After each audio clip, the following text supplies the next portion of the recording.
बैठ भी जाए तो नाम क्या बोलूं, गधा से ऊंचा होता है। कांग्रेस बैठ भी जाए ना तो इस ताकतवर लोगों से सर्वश्रेष्ठ है, सर्वोत्तम है।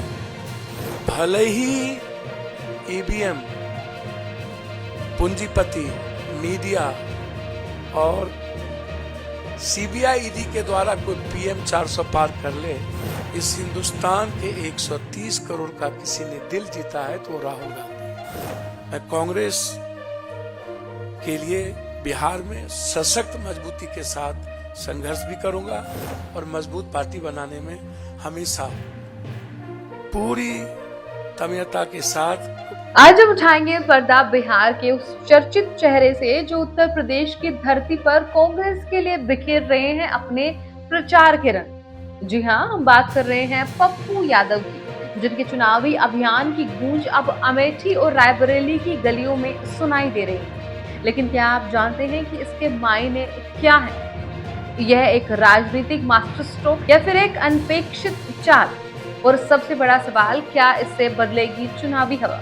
आइए इस चुनावी घटना के हर पहलू को खंगालते हैं, जहां हर मोड़ पर एक नया रहस्य हर नारे में छुपा है, एक नया वादा। तो तैयार हो जाइए एक ऐसे सफर के लिए जो आपको ले जाएगा राजनीति के उस पार जहां फैसले नहीं, इरादे बोलते हैं। तो बने रहिए हमारे साथ। नमस्कार, स्वागत है आपका एयर न्यूज। बिहार के पूर्णिया से निर्दलीय उम्मीदवार के रूप में चुनाव लड़ने वाले जन अधिकार पार्टी यानी कि जेएपी के संस्थापक पप्पू यादव अब अमेठी और रायबरेली में कांग्रेस के लिए जोर शोर से प्रचार कर रहे हैं। अपनी पार्टी जन अधिकार का कांग्रेस में विलय करने और ग्रैंड ओल्ड पार्टी में शामिल होने के बावजूद पप्पू यादव की पूर्णिया से आईएनसी गठबंधन का टिकट नहीं दिया गया और उन्होंने निर्दलीय के रूप में चुनाव लड़ा।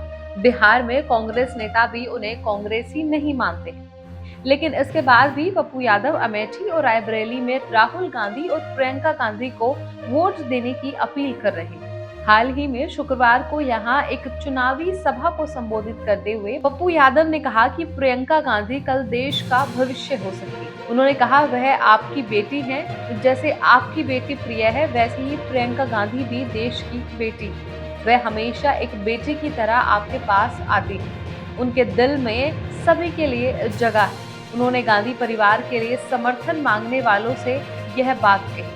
उन्होंने आगे कहा, जब भी किसी ने सोनिया गांधी को गाली दी है, कांग्रेस की सरकार बनी है। जिस तरह असम के मुख्यमंत्री ने दिल्ली में उन्हें गाली दी थी, मुझे लगता है कि एक बेटी को गाली देना सर्वनाश का कारण बनता है। जिसने अपने पति की शहादत के बाद उनके बच्चों और देश की देखभाल की, उसकी जितनी तारीफ की जाए कम है। वह देश की बहू नहीं बल्कि बेटी है।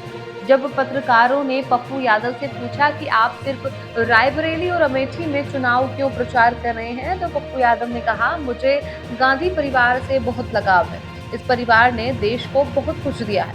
मुझे यहाँ जरूरत है, इसलिए मैं यहाँ प्रचार करने आया। आपको बता दें कि पप्पू यादव का कांग्रेस के लिए प्रचार एक दिलचस्प घटना है। यह इस बात का संकेत हो सकता है कि कांग्रेस विपक्ष को एकजुट करने और अपनी चुनावी संभावनाओं को बेहतर बनाने के लिए किसी भी हद तक जाने को तैयार है। हालांकि यह भी ध्यान रखना महत्वपूर्ण है कि पप्पू यादव कई आपराधिक मामलों में आरोपी हैं। उन्हें कांग्रेस नेता के रूप में स्वीकार करना पार्टी की छवि को नुकसान पहुंचा सकता है। आपको बता दें कि पप्पू यादव का कांग्रेस प्रत्याशियों के लिए प्रचार करना एक दिलचस्प घटना है, क्योंकि पप्पू यादव भारतीय राजनीति में एक विवादास्पद व्यक्ति है। उनका कांग्रेस का समर्थन बताता है कि पार्टी विपक्ष को एकजुट करने और अपनी चुनावी संभावनाओं को बेहतर बनाने के लिए अधिक लचीला रुख अपना रही। पप्पू यादव का समर्थन इस तथ्य को भी उजागर करता है कि आईएनसी गठबंधन अपेक्षा से कमजोर है। कांग्रेस को राजद जैसी मजबूत क्षेत्रीय पार्टियों को अपने गठबंधन में लाने में कठिनाई हो रही। बाकी यह भी संभव है कि पप्पू यादव का अपना एजेंडा हो, वह अपनी पार्टी जन अधिकार पार्टी को पुनर्जीवित करने का प्रयास कर सकते हैं। यह हो सकता है कि वह कांग्रेस के भीतर एक मजबूत भूमिका चाहते हैं। वैसे पप्पू यादव का कांग्रेस का समर्थन करने का फैसला उनकी अपनी पार्टी के विलय के बावजूद आई 4 घटनाओं से प्रभावित हो सकता है। जैसे बिहार विधानसभा चुनाव 2015 में जेएपी ने कांग्रेस के साथ गठबंधन में बिहार विधानसभा चुनाव लड़ा, लेकिन गठबंधन कोई सीटें नहीं जीत सका। वहीं 2019 लोकसभा चुनाव में पार्टी का विलय कांग्रेस के साथ करके और इस हिस्से के रूप में पप्पू यादव को जेएपी का राष्ट्रीय महासचिव नियुक्त किया गया, लेकिन कांग्रेस द्वारा उन्हें आईएनसी गठबंधन का टिकट नहीं दिए जाने के बाद पप्पू यादव ने पूर्णिया से निर्दलीय उम्मीदवार की घोषणा की और निर्दलीय उम्मीदवार के रूप में नामांकन दाखिल करने के बावजूद पप्पू यादव ने अमेठी और रायबरेली में आईएनसी गठबंधन उम्मीदवारों के लिए प्रचार करना शुरू कर दिया। बाकी अब यह देखना बाकी है कि पप्पू यादव का कांग्रेस का समर्थन लोकसभा चुनावों का नतीजा कैसे प्रभावित करे।